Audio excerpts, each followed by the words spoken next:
Hello, this is Craig from bizbox.co.uk. In this video we are looking at March 2017 edition of the White Dwarf magazine. And of course it is all about the rise of the Primarch. So exciting times in Warhammer 40k of course, with Robert Gulliman coming back with a brand new miniature. So as always, meet the White Dwarf team, we have editors, a letter, and then we have the contents page. And we're not going to dwell too much on the contents page because we're just going to go straight into it. So, the third book in the Gather and Storm series is The Rise of the Primarch. The Primarch in question, of course, is Robert Gulliman, and there's his nice shiny new model. We'll look at it. I guess we'll see more pictures of him in more detail, so I'll go over my thoughts about him in a little bit. Gather and Storm book, £30, same as the other ones from the series. That's $50 US. And here we go, here are the Triumvirate of the Primarch. So, I don't know if we have a price for this set, we do. 55 quid, that's not actually too bad considering he's quite a big miniature, so I was expecting that to be around 60, so 55 is quite good. We will be selling these miniatures individual like the other sets on our website. Of course, they'll always be popping up on eBay and other sites as well, but we'll try and beat them all for price when we do put them up, hopefully. Yeah, so Robert Gulliman, I'm a big fan of his Forge World model actually. It's nowhere near as ornate as this version of him. The only thing that lets him down, in my opinion, is his legs. Just the pose, really. I don't like this sort of one leg up on there. It doesn't look very comfortable. And yeah, I don't know, but the rest of the miniature is fantastic. The detail's fantastic. I know a lot of people say he looks a bit like Joffrey out of Game of Thrones, which he does. But he does have a helmeted version if you don't like his head. Cypher, it just looks amazing. I absolutely love the Cypher miniature. Really can't wait to get my hands on him. I've still got the original Cypher model. I haven't even painted up yet, so I'll be focusing on this one instead, I'm sure. And then we have Grandmaster Voldus, who in itself is a really nice miniature. A lot of shine probably being taken away from him because we have Gulliman and Cypher, but still a nice miniature in the collection. Okay, so we have a little bit about the shadows over HAMMERH, which is the latest Warhammer Quest game. The fact that it's all just miniatures what have already been released just puts me off really. If it was similar to the original Warhammer Quest, well not the original but the previous Warhammer Quest game that came out, and all the miniatures were new and exciting, these are just old, well not old but just miniatures you can all buy separately. It's a bit of a shame. I'd like to send some new stuff in there. And then we have some stuff about the STORMCAST Eternal. So we've seen all these released before. The fantastic miniatures of Vanguard Paladors and the Lord Aquila. I've actually painted mine up already. Here he is. I'm actually going to do a painting tutorial on how to paint this sort of colour. But I'll be doing it on one of the Paladors because I've already painted that guy up. So look out for that on the channel. And very soon, I'm hoping to get it filmed over the next couple of days. We're also going to be using this stuff in an upcoming bat rep as well. We're hoping to just have all the new STORMCAST stuff in a bat rep, so that's going to be really exciting as well. I love them STORMCAST stuff, and there's not anything in their army I don't really like. The new stuff's fantastic. And then we have the Vanguard Raptors who are out this week. They're actually quite cool rules-wise, and you get the birds as well. I can't remember what their names are. Aether Wings or something. And also the Deathwatch and Gene Stealer Hybrid sprues, which ironically I actually have right here, just one of each, lying around. And then they're available separately for £8 each. That's quite good. I'm not sure if £8 is a great value for the Deathwatch one. I don't know how much we sell all the bits separately, but It can't be far off that price, probably less. Yeah, it's nice. The Genestealer one's actually really nice. There's some really good head options on there. So it's just nice that you can get them separately. That's cool.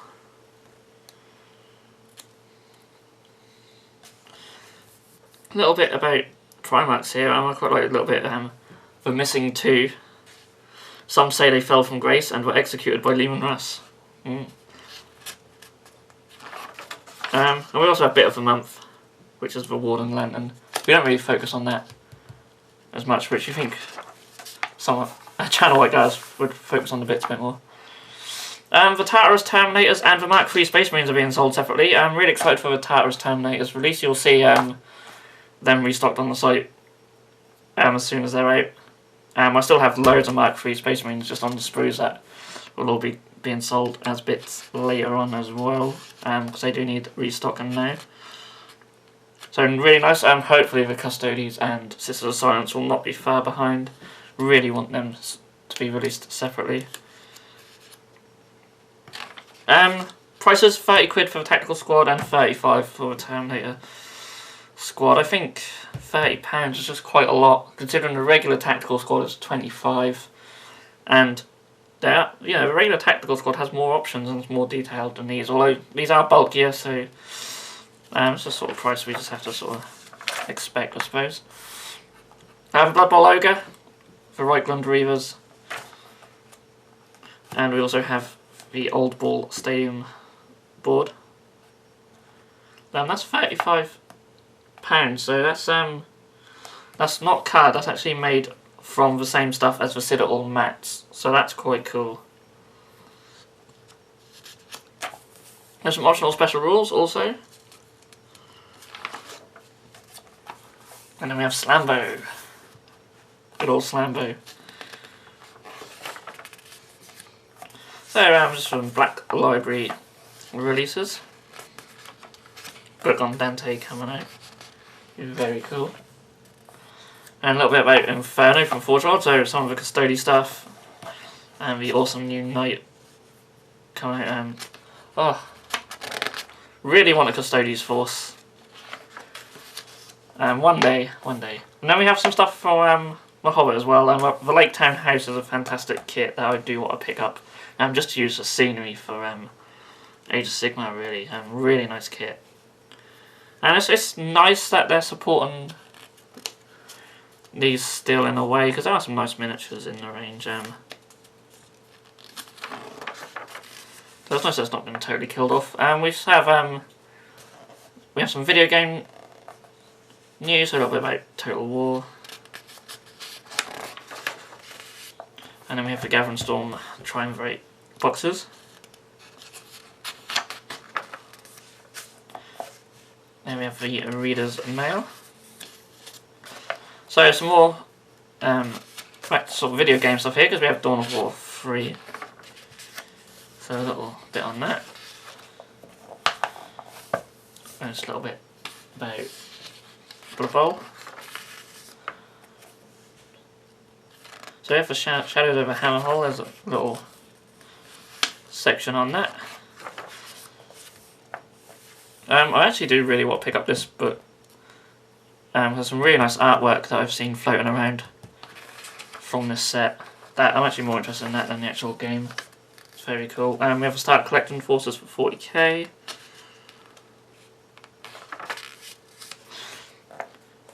So there's a brand new Tale of Four Warlords, and this is a 40k one. So really cool. I'm glad they're doing another series this time for 40k, because I really enjoyed the one for Age of Sigmar. So we have Space Marines, Astra Militarum, Chaos Space Marines, and Eldar. And everyone started with a start collecting set. The Eldar one is just... it's weird compared to the others. You know, you think they just have some Guardians or something in there, but a lot of people like to build their forces around jet bikes. I think this guy will probably do quite well in the games. So we got Black Templars, and there's Cadians, and I really actually do quite like the card scheme there. Iron Warriors, and of course the Eldar, and I actually really like his card scheme too, so really looking forward to seeing these forces get built over the upcoming issues. Next we have a bit that folds out. So just a big battle, loads of Ultramarines versus Chaos. St. Celestine's in there, Gulliman's in there, and a few more of the characters from Gathering Storm. So of course this section is for designers' notes, all about the Gathering Storm. It's a nice bit of artwork of the new Triumvirate as well. No doubt we'll see that on the card what comes with the set. And now I've got to try and close this page back up. Ugh. YGW. So, a big bit here about Gulliman, loads of different sections. So just sort of going into detail about his details such. I do actually really quite like his backpack, it's quite cool.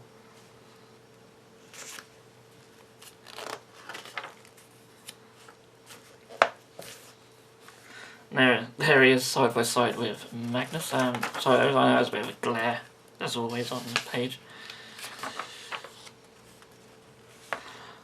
Really nice little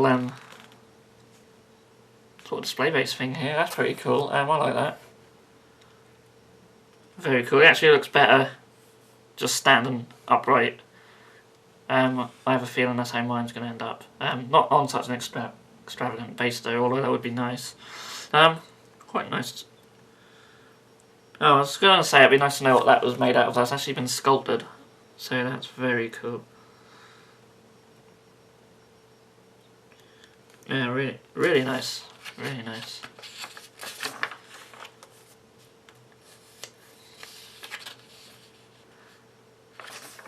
So yeah, very cool, very cool. More stuff about the Black Library.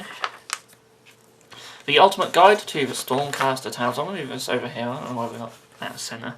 There we go.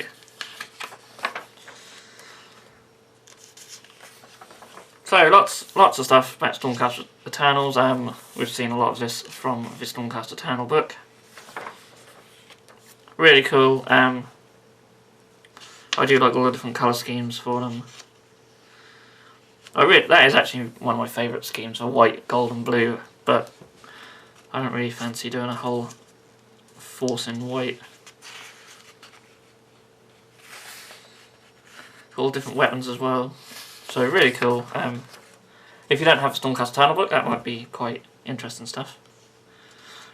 So here's some more Golden Demon. I love the base on that Gaunt Summoner, that is awesome. So there's an interview with the painter, Angelo Di Cello. So some really awesome miniatures here, and oh, that's fantastic. Really nice. Love the freehand on the helmet as well. And all the detail just gone into just the Land Raider was destroyed on his base. That's amazing.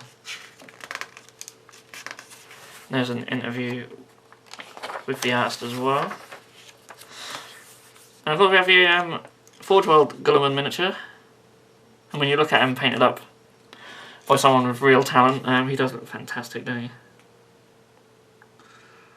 Yeah, big fan of that model. Big fan of that model. Really cool. And this is awesome as well. Quite a good dark Banjitsu feel to that. So we have Illuminations, Armies of the Imperium, so some really cool artwork for the Imperium. It's a nice little section with a lot of this artwork. Seen hundreds of times before, but it's all really nice. Credit to the artists behind the GW stuff.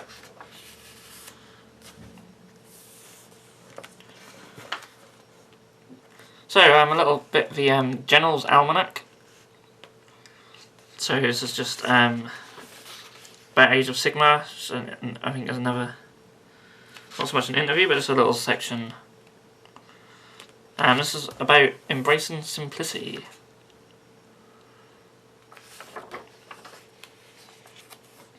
The Army Showcase this month is a Stormcast Eternal Force.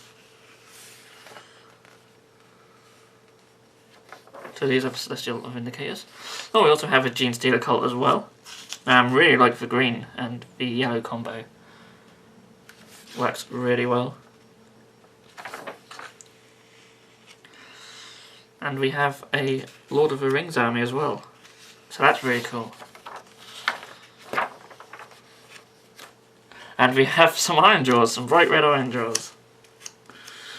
Now we even have a little bit of a conversion look. Hey. Yes, more converted miniatures please GW.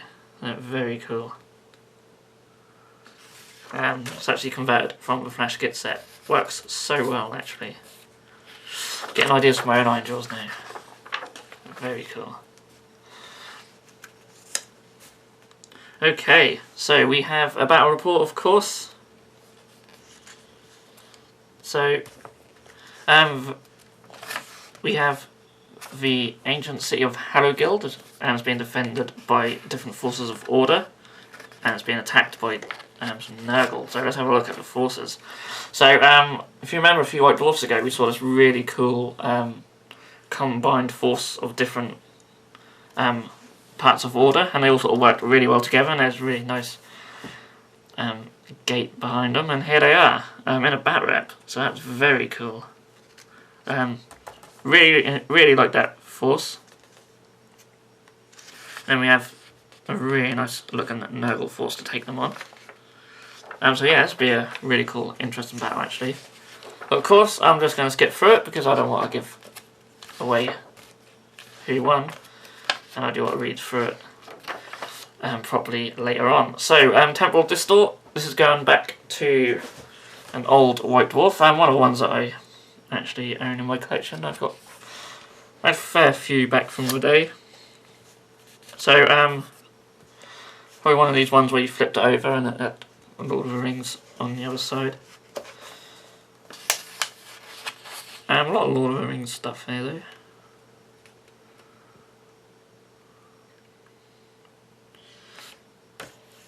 So I'm very close to when there was a new edition of 40k, so possibly, yeah, just before 4th edition. Alright, let's chapter approved. Just love chapter approved.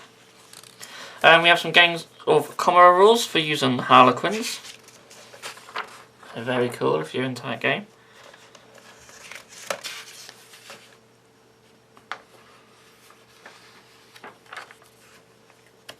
So sprues and glue, and this time we're looking at how to make some Fallen Dark Angels. So yes, that's what we want to see. So really cool. Looks like there's a good mix of bits. I mean, it's so easy to mix a lot of the Space Marine stuff, so make some really nice conversions. Actually a list of components as well, so that's quite cool. Quite like that.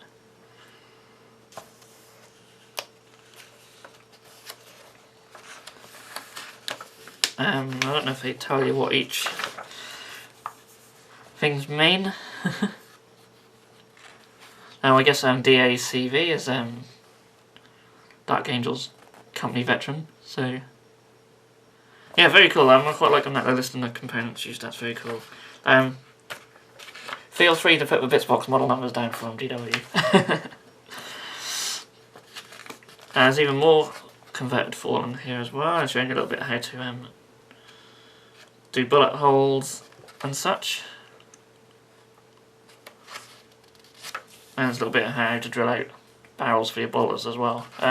Really cool, something that I don't do enough of, and I think it does add something to your miniatures.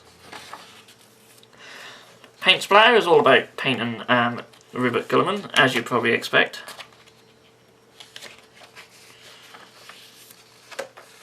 So really cool.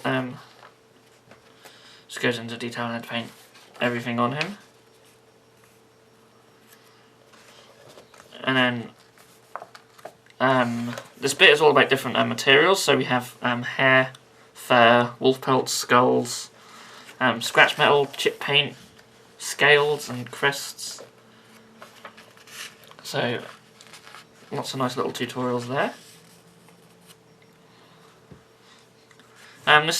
This section is all about sort of adding some texture to your miniatures, just in the way of like scratches, and such. Really cool actually, and that's something I do want to try and do more in my painting, is to just add a bit more of a texture feel to the flatter areas. So very, very cool little section that I'll certainly be reading through for sure. So there's quite a lot of depth to it as well, so that's really nice. I have been quite impressed with the painting and modelling sections in these White Dwarfs, and there's even more as well. So yeah, really cool stuff, and well worth reading through if you want to take your painting to the next level. The parade ground is showing off some of the Khorne Bloodbound stuff. And then we have the readers' models. Of course, they're always fantastic.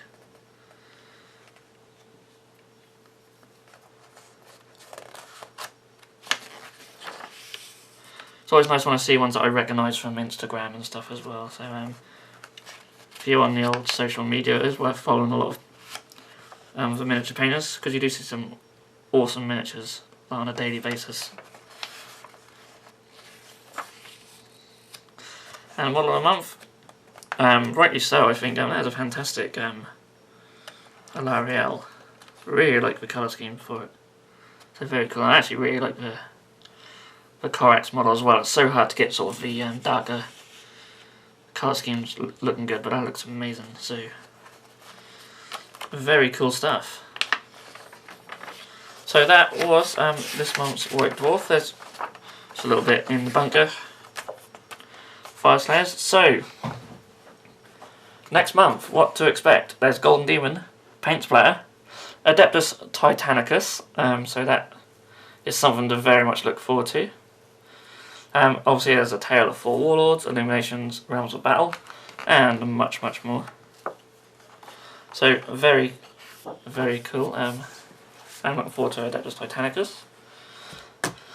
So that was the March 2017 edition of the White Dwarf magazine. As always, if you enjoyed this video, you can like, subscribe, and Patreon if you wish to. Apart from that, all that's left to say is thank you very much for watching, and I'll see you all again in the next video.